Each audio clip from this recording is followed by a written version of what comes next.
Here's the soy fields across the street. They have turned kind of yellow and brown. Definitely fall here. So this is just one day's worth of rain. We got 3 inches. And we've had well over 15 inches the last couple days. Alright, here's the goat's enclosure. It's really soggy. We got mushrooms growing everywhere. I'm gonna go ahead and clean out the goat's water, and I'm gonna treat it with this. What this does is it just is kind of like a vitamin pack for them. So I'm gonna clean out their water and I'll mix this into the fresh water, because they've just been out in the rain. Even though they have a shelter, they're not very well protected and they get all wet and cold, poor things.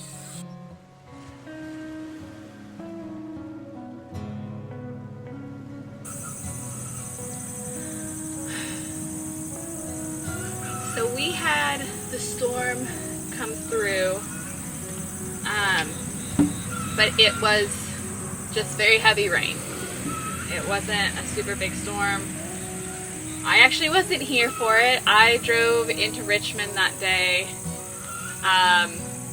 and I just happened to miss the worst of it. It was very mild rain from my experience. Daniel was here at the house and we didn't have the power go out.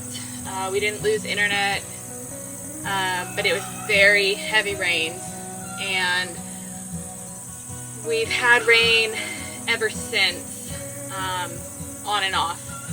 So we've had no reprieve from the rain. We have no damage. There weren't very high winds where we are, and so it was just a regular any old day storm for us. Now, the tip of Virginia on the west side was hit very hard, and there were actually, I believe, like 10 deaths that occurred from the storm over there. That's a number of hours from us. And below us would be North Carolina, and as everyone knows, they got hit very hard from the hurricane. But I will say, like, sadly, it didn't happen in an area that people seem to care more about. But the communities in the areas that have been hit, they're very good at pulling together and taking care of each other. But when the whole community is wrecked and ruined, you can't really take care of each other when you all are in need. So it's a wonderful thing to be in a small community like this, and when you're in need, we take care of each other. But Georgia, South Carolina, Tennessee, North Carolina, there's large swatches of those states that are completely just wiped off the map at this point. It's not just a matter of cleaning it up. They have to rebuild, and they can't just take care of each other. So if you are somebody who feels like giving or supporting rural areas, or even just areas affected by this hurricane, I strongly recommend that you give to a agency that's used to handling disaster and relief, and I'm going to recommend Samaritan's Purse, and in the description I will leave a link that you can go to donate. But yeah, speaking of community, we have been loved on, like, heavily by our community. Our church threw us a baby shower, and then our neighbor threw us a baby shower as well, and we're just so grateful and in shock of just the love and care of those around us, celebrating in the fact that December we'll have our first child born, and helping us get what we need for having a son. And honestly, some of these people are people we don't really know very well. They've like heard about us, and like maybe we've heard about them or met them once, and they still come out to support us. Part of it is because where we live, we're some of the younger people, and there are not really any babies around, so everyone's really excited about a baby. But that's what the communities in rural areas are like, generally speaking. They come together and they take care of each other. When we moved here, we found out across the street, years back, our neighbor's house burnt down, and the community came together and they bought all the supplies and they provided all the labor and they built them a new house. You don't hear about that happening.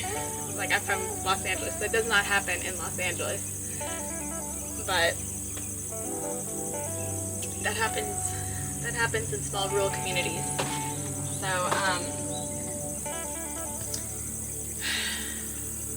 you know, we might not have massive bank accounts out here, but we are very rich in our community, and I would say too in just the environment that we live in with the nature. So count your blessings. Alright, and I want to show you the chicken coop. Like I said, we've had lots of rain, so it's very muddy. I guess technically this is the run for the chickens.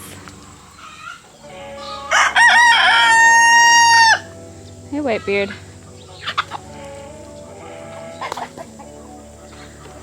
So we have puddles like this all over.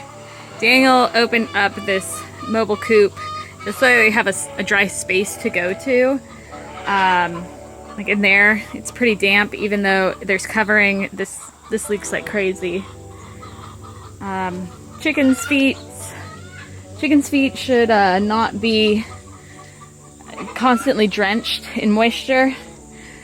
For ducks, that's fine, but chickens, not so much. And this looks kind of like a pig pen here. Look how muddy it is.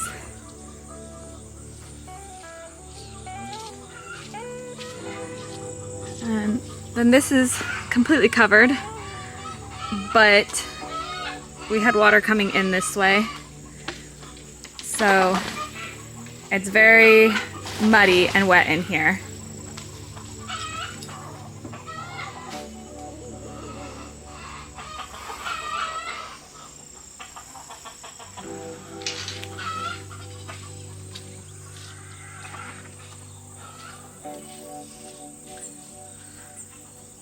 So yeah, we have a lot of standing puddles.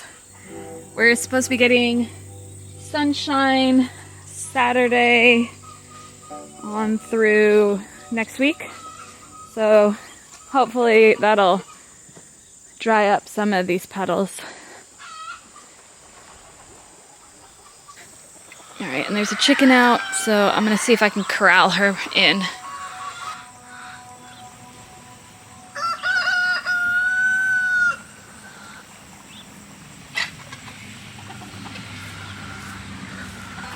Good girl. Alright, while walking around to get the chicken, I noticed a bunch of these. I'm gonna grab them and toss them in for the chickens. These are beetle larvae. So there's been so much rain that they have drowned. So I'm gonna see if they'll eat them.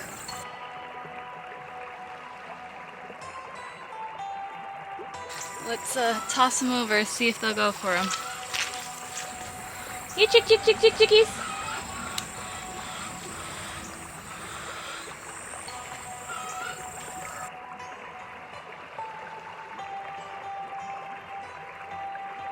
We're trying to fatten up Tiny Tim and Fluffy because they lost a lot of weight.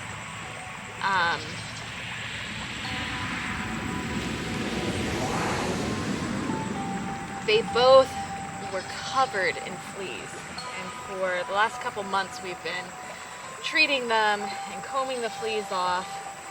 And actually Fluffy's hair got all matted to her body. And so she's only just now started to be able to be brushed in certain areas. So Fluffy's gaining weight pretty good.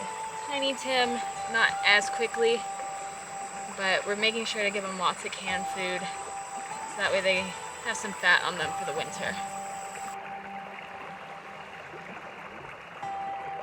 The family told us that these cats were born around 2008. There were 2 other cats in the litter, and these are the only 2 remaining. So they're quite old. We're trying to keep them healthy.